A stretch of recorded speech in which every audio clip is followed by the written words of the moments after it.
Mr Harfield. Committee, thank you, Chair. Thank you for the invitation to today's hearing. I am accompanied by Mr Paul Logan, our Chief Financial Officer, and we'll be happy to address any questions in relation to this particular audit. We acknowledge that our procurement framework and its implementation could be improved, and we have accepted all of the ANAO's recommendations. I'm also pleased to advise that all of the recommendations in the report have been actioned and addressed as of 30th September this year. Some of the improvements that have included an update to our procurement framework, implementing best practice program management principles, and improved monitoring and oversight of project governance. But most importantly, addressing the broader cultural factors highlighted in the report. I'd also like to thank the Auditor General and his team for their work, and we're happy to take any questions. Thank you, Mr Harfield. Colleagues, who'd like to begin? Mr Hill.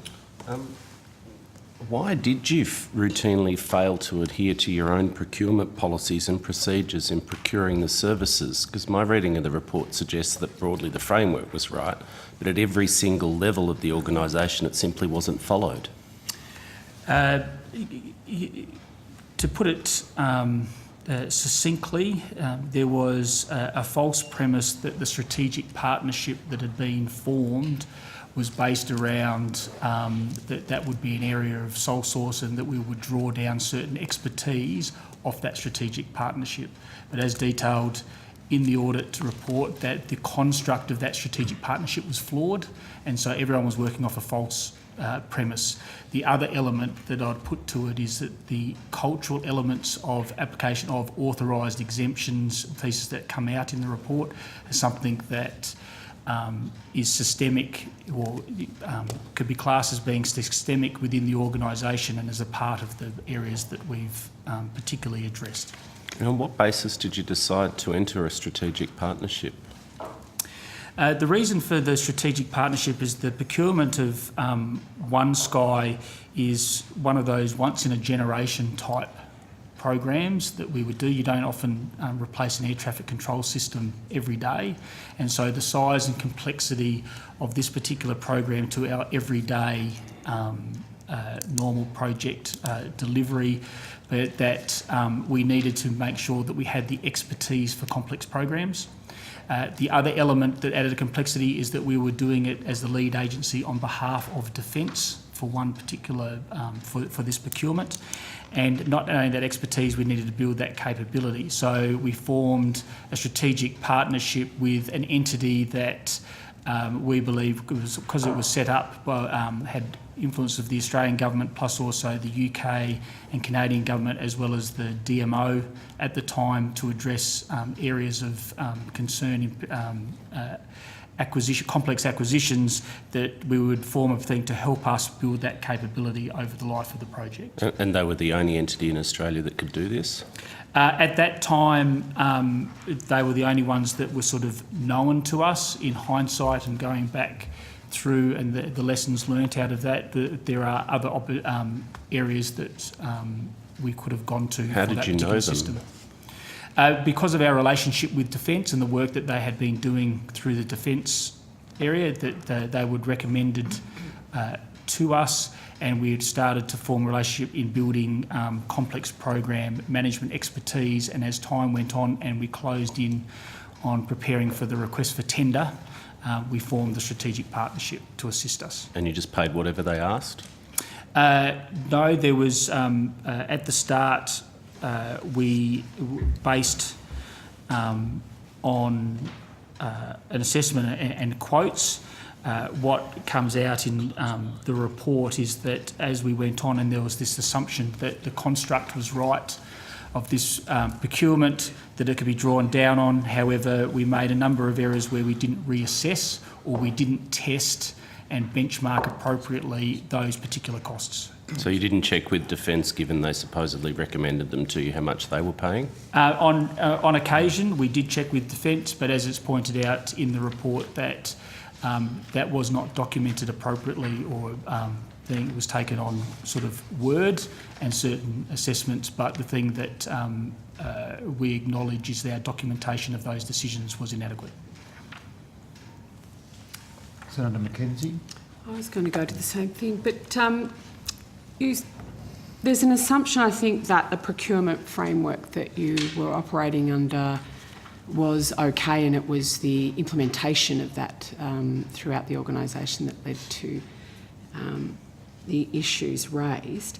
When you said in your opening statement you updated the procurement framework, what did you change? What have you changed, added? I'll just touch on a couple of high-level ones, and I'll pass it off to Mr. Logan for the detail. But one of the main pieces that we changed was just change the delegation level for what we would call going down a sole source path. The way we previously worked, that there was a culture of authorised exemption. So in other words, you would go along to the financial delegate and get authorisation to do a sole source. What we've changed around is that you have to do a competitive process and to actually go down, because there are times when a sole source is required.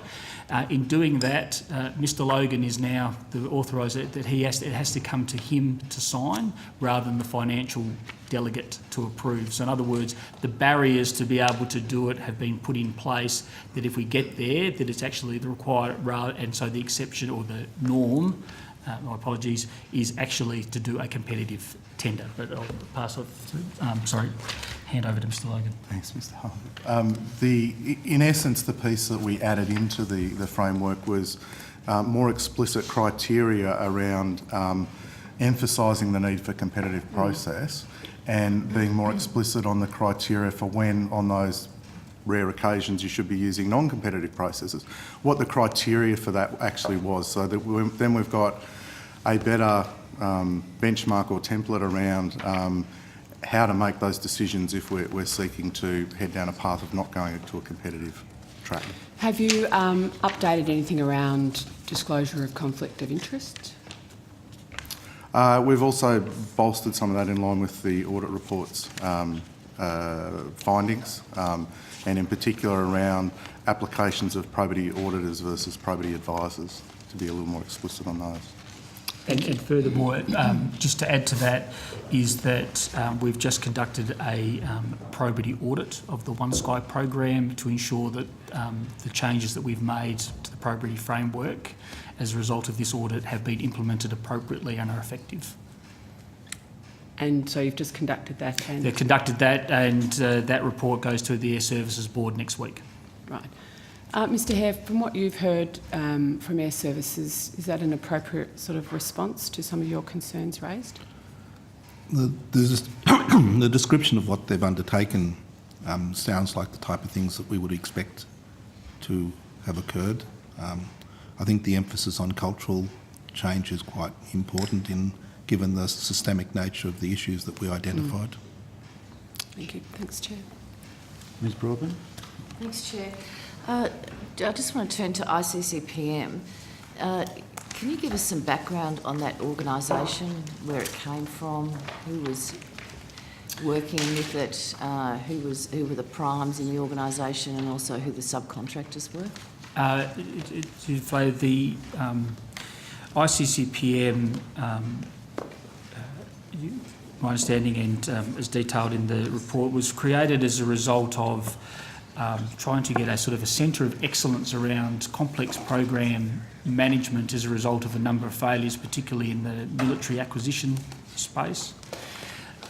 It was formed from, I think, a grant from the Australian government and with the Australian Department of Defence, but also the UK government as well as the Canadian government, from memory. The main players are,